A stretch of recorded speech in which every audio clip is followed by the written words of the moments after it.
you doing? Welcome to the Big Book. I'm going to be doing a what reading, and the point of these were to be semi-regular, so I wouldn't have to keep doing like long-ish wrap-ups. It's been like a month, I think, since I've posted one. So I'm going to start out with Hornet Crime by Trevor Noah. This is the first book that I've ever listened to on audio, and it was so good. Oh my god, I was obsessed with it. Audiobooks are the shit. If you've never listened to an audiobook before, it's great because you can literally do it while you do anything. Like, I like to play 2048 and listen to audiobooks, or do it while I'm walking, or waiting in line. Like, I was totally that asshole, like, waiting in line with earphones, because why would you not want to listen to a book all the time? That kind of changed my life. But the book itself was just so good. I learned a lot historically. I didn't know a lot about the apartheid beforehand, so when I was reading it, I learned a lot, and it's really not like a super funny haha kind of memoir, which I was expecting, because you hear me on this channel bitch a lot about all these like celebrity memoirs I read, because it's all kind of like the same story. It's like, oh yeah, I was like a poor middle class white girl, and then I went to the city to get my big break. It's just really not engaging or really interesting to me. I'm like, okay, I don't get it. Like, you're 27 and you're famous. I don't know why that warrants you to make a memoir. But he actually had an interesting life. He speaks in like multiple different languages. He talks about a lot of like African customs, and I really liked it because he didn't talk about how he got famous at all, because it seems like that's like the least interesting part of his life is his career, because his childhood was just like batshit insane. So I gave that one 5 out of 5 stars. Highly recommend it. The Secret History. If you watch my channel, you know that I absolutely adore Donna Tartt, and I finally read this. I've had it for a while, and I was just intimidated because it's around like 600 pages, I think. Yeah, like 530 pages. And I also listened to part of this on audio because it was kind of draggy at parts. To me, it wasn't like very even. It was kind of like my thing with her is some of it's like very engaging and some of it's more slow, but that doesn't negate the fact that I think that she's an absolutely brilliant writer, and I gave it 5 out of 5 stars. I really loved this one. It's so creepy. The group of friends, I mean, I'm sure a lot of you have read it, but fancy college, and they just study classics together, and they get real weird with it. All of the characters, like, you know, if you would describe them to me, like, yes, they're just like super waspy and pretentious, I would have been like, fuck that. Donna Tartt's amazing talent of being able to like craft these characters and make these like extraordinary characters in a book seem really human, and make it so you can connect and relate to them and care about them. I think that's a really important part. I think she's an absolute genius about making you care about characters, which is not an easy thing to do. I love this. I like The Goldfinch more, but this was also really good. 5 out of 5. Into the Water by Paula Hawkins. I picked this up because I really like Girl on the Train. The movie was shit though, but she actually mentioned The Secret History in this one. I feel like there was like maybe 15 POVs in here, and I didn't care about any of them, so that was an issue. Conceptually, it's really cool because it's kind of like a murder mystery journalism about essentially a cliff that people die off of, women in particular. It could have been really cool, but the character building was just absolutely not there, and I don't even think she tried to. In consequence, I didn't care about the plot at all. I just kind of read it because it was there and I was buddy reading it with somebody, but I probably would have DNF'd this if I wasn't reading this with somebody, because it wasn't good. I gave it 2 out of 5 because I did like the concept. Essentially, I read like 2 thrillers in a row, and I was like, I need a break from this, and I went to Broke Millennial. And it's funny that I was reading this because I'm on vacation right now in Ireland, and I'm just sitting here reading about like 401k matches, how to negotiate a raise, how much should I be putting away in savings, and what kind of index funds should I be looking into. And I know it sounds like really dense and heavy and gross, and it's like, why would I want to read something like that? But she is so good. Erin Lowry really like breaks it down, and sometimes it's like a little cheesy because she'll be like #saving or something like that. It was really relatable, and it's not pretentious. I feel like a lot of books, especially like business and finance books, can like expect you to make a certain amount of money, and you kind of feel like cut off from something if you don't. But she's just like, honestly, even if it's $5 a week, like just doing it because you need to have that habit.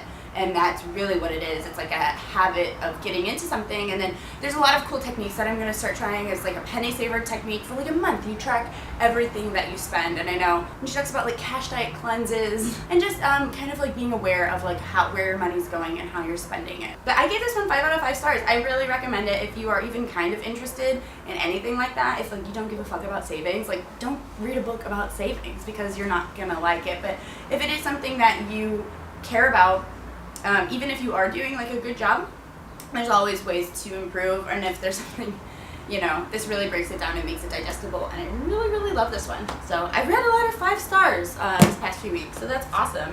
I just finished Behind Her Eyes by Sarah Pinborough, and this was a trip. Did not see the ending coming. I don't know if it was too much. I'm still like trying. I'd rather have an ending that's like too much.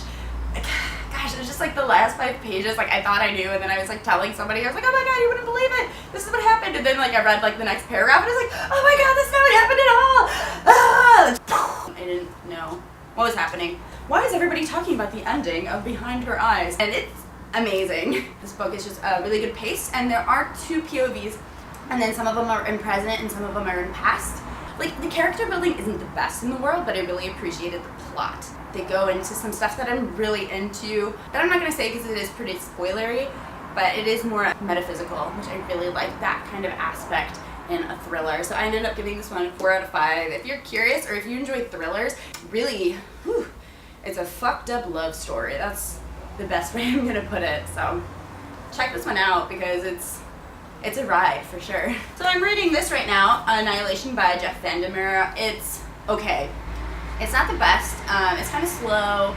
It reminds me of Sphere by Michael Crichton. This book they're exploring, it's like, I don't know, the crash of civilization and a bunch of weird stuff happens, and they're exploring an Area X, and a lot of weird things are happening. I'm at page 50, and the main character is a biologist, so if you're into plants and animals and stuff, I think this would be into you. I am a more character-driven person, so this is kind of slow for me. And what I'm going to be reading next, I think I'm going to go into this one. It's like an entrepreneur guide, The Third Wave by Steve Case.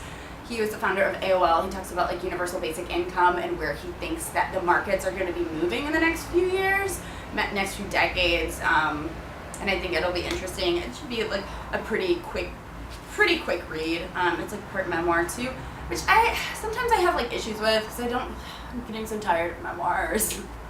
Like, I don't care, just give me like your smartness. This one is funny. I'm actually gonna read this. I got this at BookCon. It's called Hate to Want You by Alicia Ray. Me and Libby from I Live You for Books are gonna do a buddy read, aren't we, Libby? And it's funny because the main character in this is Libby, so it's about to get weird. Yeah, I've never really read a mass market paperback romance like this before, so I guess this will be my first one because why not? I know Allie from Allie Sugar really likes them. Allie, make some more videos.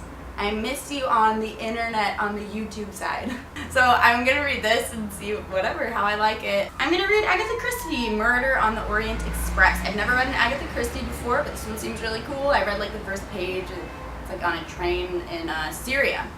It's written in the 20s, so I think this will be really cool. And yeah, so that's all I have. I'm traveling right now, and then I'm going to be traveling some more, and then I'm gonna be moving. So I'm just gonna you're gonna see like videos from me from like lots of different places. Like right now I'm in Dublin, Ireland, and I just want to stay consistent and keep making videos when I can, so they're not like too long like this. So I don't want to I like to keep it like short and sweet. But then, I have a lot to talk about. So, yeah, I'm gonna have some channel updates coming up soon, which I'm really excited about. Yeah, I'm pretty stoked. Yeah, thank you so much for watching, you guys, and I will see you all next time.